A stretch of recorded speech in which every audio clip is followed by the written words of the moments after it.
Hello guys, आपका मेरे channel smart study में स्वागत है। आज हम डायरेक्टरेट ऑफ एजुकेशन की तरफ से दी जाने वाली वर्कशीट नंबर 15 करेंगे, जो कि क्लास 8th की है और सब्जेक्ट है सोशल साइंस। ये वर्कशीट 10 सितंबर 2021 की है। तो आइए शुरू करते हैं आज की वर्कशीट शुरू करने से पहले प्लीज़ मेरे चैनल को सब्सक्राइब कर दीजिए। तो आइए देखते हैं आज की worksheet. Protection of right of the scheduled caste and scheduled tribes and Adivasis. In addition of government policies, several laws has been enacted in our country to protect people of marginalized communities from discrimination and exploitation. There are provisions to protect the right of the people of this group. देखो क्या कहा जा रहा है बेटा, scheduled caste और scheduled tribes और आदिवासीज के लिए, उनके लिए क्या है, प्रोटेक्शन ऑफ राइट के लिए कुछ स्टेप्स उठाए गए हैं। गवर्नमेंट ने कुछ स्टेप लिए हैं जिसमें क्या कहा गया है, जिसमें कि उनकी जो राइट्स है उनको क्या किया जाए, प्रोटेक्ट किया जाए। कभी कभी क्या होता है कि अगर हम पिछली वर्कशीट में भी हमने देखा था कि अगर एक ग्रुप ज़्यादा हो जाए और एक ग्रुप कम हो जाए तो जो कम हो जाता है उसमें इन्फीरियरिटी कॉम्प्लेक्स आना शुरू हो जाता है और वो दूसरे लोगों से डरना शुरू कर देता है या थोड़ा वो सहम जाता है। तो इससे उनके जो राइट्स हैं वो क्या होने लगते हैं, ख़त्म होने लगते हैं। तो उन राइट को प्रोटेक्शन के लिए और किसी तरह का डिस्क्रिमिनेशन ना हो, एक्सप्लॉयटेशन ना हो, इसके लिए गवर्नमेंट ने कुछ लॉज बनाए हैं। ठीक है, तो इसीलिए कि उनके जो सभी, क्योंकि हमें पता है कि इंडिया में क्या है, इक्वलिटी है, कि सभी लोग क्या है, बराबर है, तो किसी तरह का कोई भेदभाव ना हो, कोई डिस्क्रिमिनेशन ना हो, इसीलिए गवर्नमेंट ने क्या किया, इनके प्रोटेक्शन, इनके राइट के प्रोटेक्शन के लिए कुछ लॉज बनाए हैं।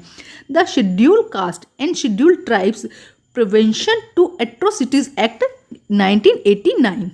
तो देखिए क्या क्या उसमें बताया गया है। Provision of punishment of forcing a person belonging to SC ST to eat और ड्रिंक एनी अनईडेबल सब्सटेंस। अगर कोई व्यक्ति जो SC और ST से बिलोंग करता है उसे कोई ज़बरदस्ती ऐसा खाना खाने को बोले या ड्रिंक करने को बोले जो अनईडेबल हो, मतलब खाने योग्य ना हो, कुछ गलत खाने को या कुछ गंदा खाने को बोले, अगर कुछ ऐसा किया जाता है तो ये क्या है, पनिशमेंट। इसके लिए क्या किया गया, प्रोविजन ऑफ पनिशमेंट है। Provision of punishment of for those who forcibly remove cloth of a scheduled caste, scheduled tribes person and paralyze him her naked and paint his face or do act hurt the dignity of the person. देखो क्या कहा गया कि अगर कोई व्यक्ति SC और ST के साथ में क्या करता है, उसको उसके कपड़े रिमूव करा के, उसके क्लॉथ रिमूव करा के उसे घुमाता है, या इसके अलावा उसके साथ में अच्छा बिहेव नहीं करता, उसके फेस पर पेंट लगाकर उसे इस तरह की कोई पनिशमेंट देता है, इस तरह से अगर कोई कहीं पे भी बिहेव किया जाता है SC और ST के साथ में, तो ये भी क्या है, प्रोविजन ऑफ पनिशमेंट है। Provision of punishment for those who occupy the land allotted in the name of the person belonging to the scheduled caste and tribes। scheduled tribes, देखो क्या कहा गया कि अगर scheduled caste tribes और scheduled caste के लिए क्या क्या किया कि उनके पास कोई allotted उनकी लैंड है, उस पर अगर कोई और कब्जा कर लेता है तो भी वो क्या है, प्रोविजन ऑफ पनिशमेंट है। Provision of punishment for those who attack और force a women to scheduled caste और scheduled tribes to humility and dishonour her. अगर कोई व्यक्ति जो SC और ST फीमेल के साथ में भी अगर गलत बिहेव करता है, डिसऑनर करता है उसको, तो उनके लिए भी क्या है, प्रोविजन ऑफ पनिशमेंट है। तो ये कुछ रूल्स बताए गए थे बेटा, कुछ लॉज बताए गए थे। आगे देखते हैं क्या कहा गया बेटा वर्कशीट में। This law was an act in 1989 in response to the demand of those communities. अब इन कम्युनिटीज़ ने, आदिवासीज ने और SC और ST ने कुछ डिमांड्स रखी थी, तो उसके रिस्पॉन्स में ये लॉज बनाए गए हैं। This law list different from the physically threatened and the morally representative insults. ये किस लिए बनाया गया कि अगर देखो कोई ग्रुप, अगर एक ग्रुप के मेंबर ज़्यादा है, एक ग्रुप के कम है, तो क्या होता है, कई बार कुछ लोग इंसल्ट करते हैं, तो उस चीज़ों को रोकने के लिए ये जो रूल्स बनाए गए हैं। It purpose was the bring guilty people before the law. अब इससे क्या हुआ कि जो गिल्टी हैं, जिन्होंने गलत काम किया है, इस तरह का कुछ बिहेव किया है, तो उनको क्या हो, पनिशमेंट हो। आगे देखिए क्या कहा गया है। Demand of adivasi and act of 1989। क्या डिमांड थी उनकी, हम देखते हैं। The 1989 act as important for one more reason and Adivasi activities restored to this law to restore their occupation of their traditional land।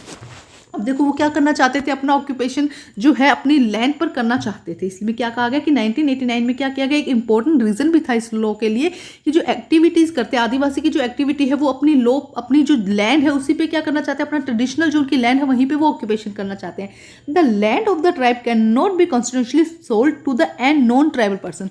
जो लैंड है, ट्राइब्स की जो भी लैंड है वो नॉन ट्राइब पर्सन को नहीं बेच सकते हैं। ठीक है, वेयर दिस हैज़ हैपन, अगर ऐसा कुछ हो जाता है, they should get their land back to maintain the dignity of the constitution.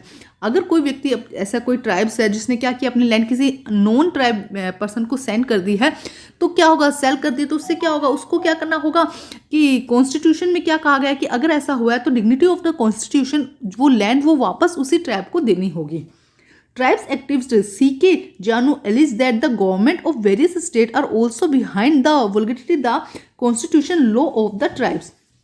अब जो ट्राइब्स एक्टिविस्ट C.K. जानू हैं वो क्या कहते हैं कि जो गवर्नमेंट है वो भी इसी तरह का ही काम करती है, वो भी क्या है इन ट्राइब्स के पीछे, मतलब इनके तरक्की या इनकी अच्छी के लिए नहीं सोचती है, वो भी क्या देख रही है, अपना ही फायदा देख रही है।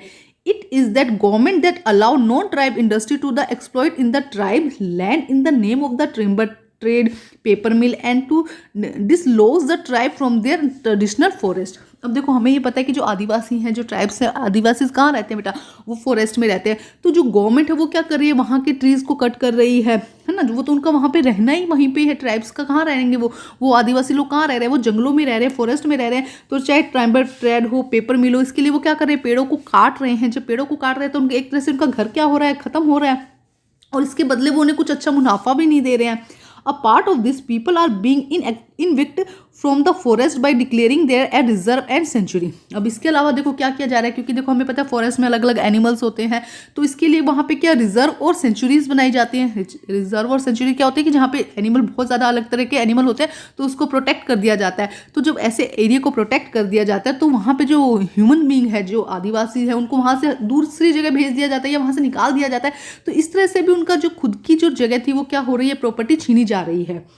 Ms. Janu also says that when the government can spend a lot of money of the construction of industries or the other project on the land taken away from the tribes, then why hesitate to spend a little of rehabilitating these displaced people। अब देखो क्या करें, जब यहाँ miss जानू क्या कहना चाहते हैं कि जब गवर्नमेंट बहुत सारा पैसा कंस्ट्रक्शन के लिए, इंडस्ट्रीज के लिए लगा सकते हैं, उन्हीं की ज़मीन लेके, ट्राइब्स की ज़मीन लेके वहाँ पे बहुत सारा पैसा लगा सकते हैं, तो क्यों ना थोड़ा सा पैसा उन लोगों के लिए भी खर्च कर दे, उन लोगों को अच्छी तरक्की करवाए, है ना। तो ये यहाँ पे नहीं हो रहा है। अब हम करते हैं इस वर्कशीट के क्वेश्चन आंसर। 4 क्वेश्चन यहाँ पर दिए गए हैं, तो आइए इन चारों क्वेश्चंस को हम सॉल्व करते हैं।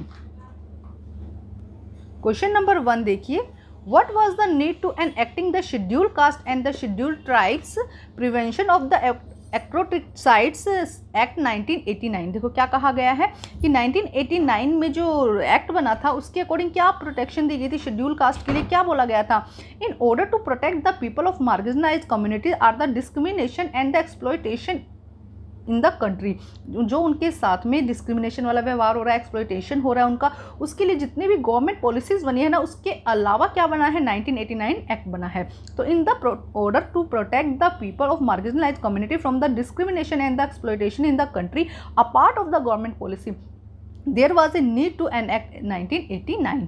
अब करते हैं second question.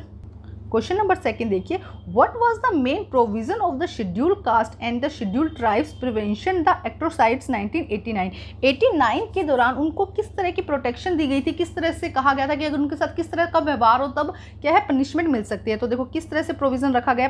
Answer number 1 point देखते हैं, provision of punishment for forcing them to eat और ड्रिंक एनी डर्टी सब्सटेंस। किसी भी तरह का गंदा जो खाना है या गंदी जो ड्रिंक है, या हम कहते हैं कुछ भी खाना पीना अगर अच्छा नहीं खिलाया जा रहा है, ज़बरदस्ती करवाया जा रहा है कुछ भी गलत खाने को, तो इसके लिए भी क्या है, पनिशमेंट है।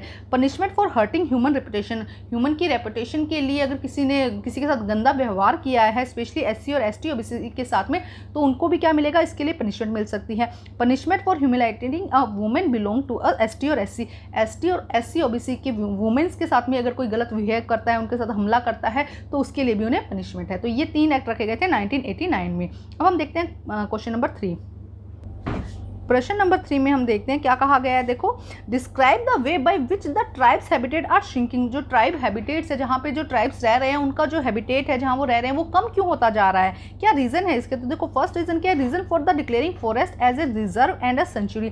जो भी फॉरेस्ट का एरिया था उसको क्या डिक्लेयर कर दिया जा रहा है, जहाँ पे जो आदिवासी लोग रह रहे थे, ट्राइब्स लोग रह रहे थे, उसको रिजर्व कर रहे हैं या फिर सेंचुरीज में कन्वर्ट कर रहे हैं, जिसकी वजह से उनके रहने का स्थान कम होता जा रहा है। Exploitation of the land bye non tribes infected in the name of of the timber and paper mills. इसके अलावा पेपर मिल्स बनाई जा रही है वहाँ पे जहाँ पे प्लांट थे। इसी की वजह से क्या हो रहा है, उनका जो स्थान है वो कम होता जा रहा है। अलग अलग फैक्ट्रीज बना रहे हैं। सोचो जंगलों में तो आदिवासी रहते हैं, उनकी जगह पे कुछ और काम हो गया जिसकी वजह से वो वहाँ पर नहीं रह पा रहे हैं। तो ये था आंसर नंबर 3। हम करते हैं नेक्स्ट क्वेश्चन।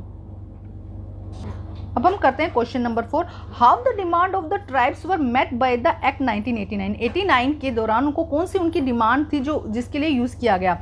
आंसर समझो।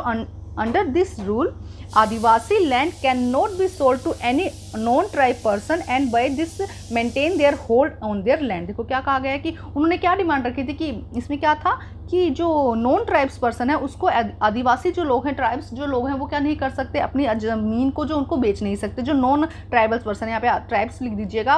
Bye this they maintain their hold on their land. इससे वो क्या कर सकते हैं, अपना जो लैंड है उसको क्या कर सकते हैं, होल्ड रख सकते हैं, उसे बचा कर रख सकते हैं। तो ये थी आज की वर्कशीट कंप्लीट करके अपने टीचर से चेक करवाइए और प्लीज़ मेरे चैनल को लाइक कीजिए, सब्सक्राइब कीजिए और शेयर कीजिए। Thank you guys.